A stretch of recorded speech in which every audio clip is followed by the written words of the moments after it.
இந்த பகுதி நம்ம வந்து கொடுக்கும் கேட்டீங்கன்னா, நம்மளுடைய குலதெய்வம் நம்மளுடைய வீட்டில் இல்லாதது தான். அதற்கு இல்லைன்னா அதிக பிரஷர் அதனால இருக்கும்.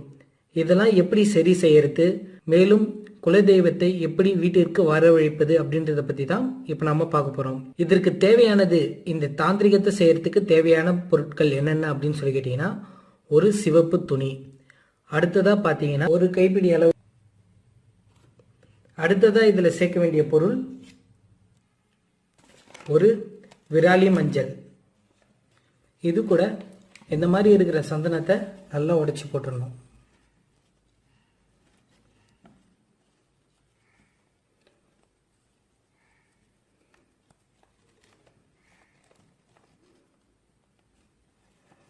அடுத்ததா கொஞ்சோண்டு விபூதி,